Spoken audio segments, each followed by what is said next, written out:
बिस्मिल्लाहिर्रहमानिर्रहीम। अस्सलाम वालेकुम। क्या हाल है? ठीक हो? इंशाल्लाह ठीक होंगे। ते मैं भी ठीक हूँ। ठीक है। ते हुण आपां करिए सालन बनाना शुरू। बिस्मिल्लाहिर्रहमानिर्रहीम। ये मैं जी 2 चम्मच पाते ने घी दे। ये मेरा प्याज जा रहा है। ठीक है। मैं बना रही हूँ हरे चने। ठीक है।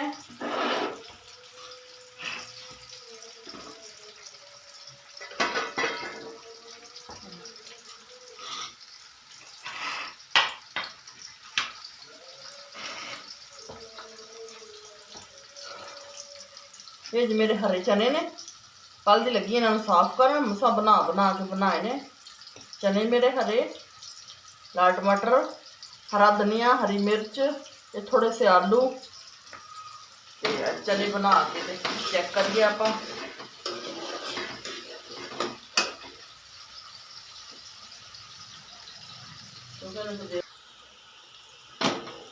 प्याज थोड़े मेरे गोल्डन हो गए हूँ मैं ये मेरा लाल टमाटर जा रहा वा।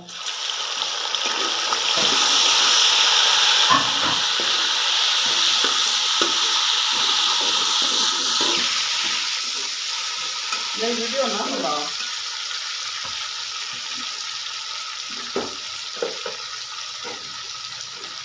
वीडियो ना बुलाओ मेरा काम तो करने वीडियो ना।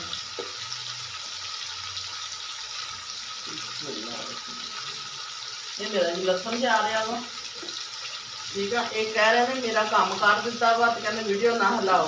ये ना मैं चमचा हिलाया वा तो घी ना उत्ते चला गया वा। तुसीं वो ना सोचो पता नहीं ये मारिया मुड़िया वा। ठीक है। मैं चमचा हिलाया तो घी का ठंडा उड़ के ना उत्ते जा पिया वा।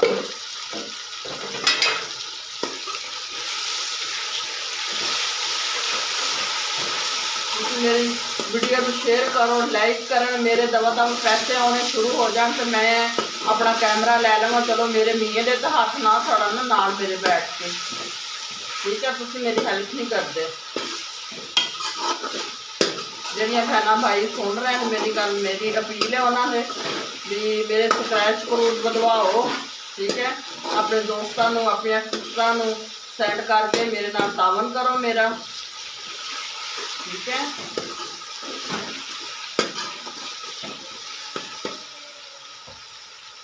हुण थोड़ा जिहा मैं पानी पाऊंगी क्योंकि मेरे मसाले जिहड़े ने सड़न ना।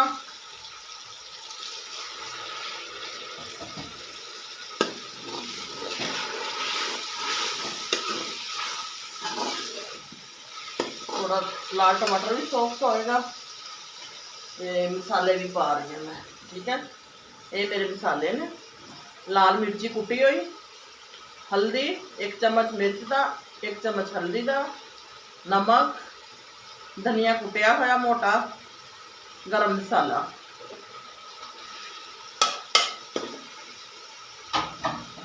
बिल्कुल लाइट लाइट मसाले बना रही है मैं, बना रही हूँ। चने मेरे जड़े ने बिल्कुल एवं बनन बस खुशबू ही आए उन्होंने। सेहत वास्ते बहुत अच्छे होंगे ने। बस थोड़े दिन होने ने, ट्राई कर लो। ग्रीन चने थोड़ा जहा मसाला बन पाऊंगी, मसाला अच्छी तरह ग्रेवी बन जाए।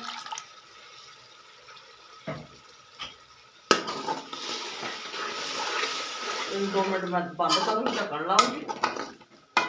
ठीक है।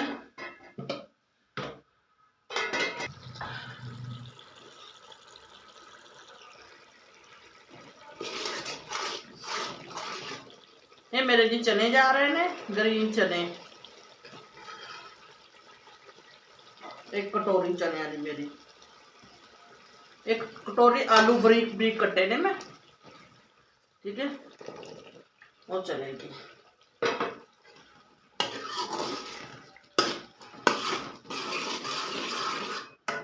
बस ज़्यादा बनाई मैं नहीं बनाऊँ क्योंकि प्याज मैं बस मसाले में भून दूँगी।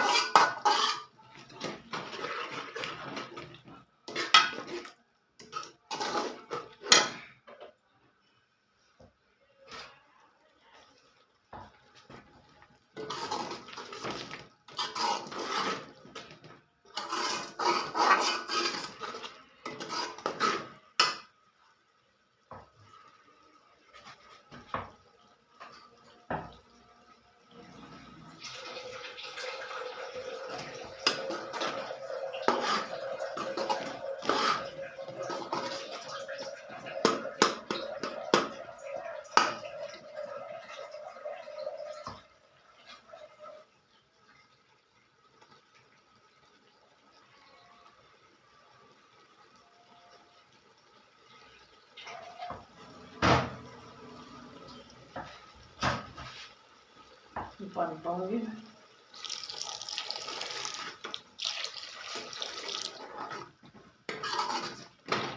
10 मिनट में दम से ला दूंगी, ढक्कन बंद करके पकाऊंगी क्योंकि चने जड़े मेरे ने अच्छी तरह जड़े ने गल जान।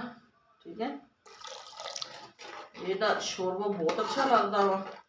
ठीक है, ज़्यादा लंबा शोरबा नहीं बनाऊंगी मैं, फिर तो मैं खाऊंगी। ठीक है, लो जी सालन मेरा बन गया वा। ठीक है, तुसी हुण मेरी वीडियो नूं शेयर भी करना, लाइक भी करना वा, सबसक्राइब सकरूज भी करने ने। ठीक है, तो ये देखो कितनी प्यारी ग्रेवी बनी है। ठीक है, तो दुआवां तुसी याद रखियो। ठीक है, मेरी वीडियो नूं शेयर भी करो, सबसक्राइब सकरूज भी करो। ठीक है, अल्लाह हाफिज़।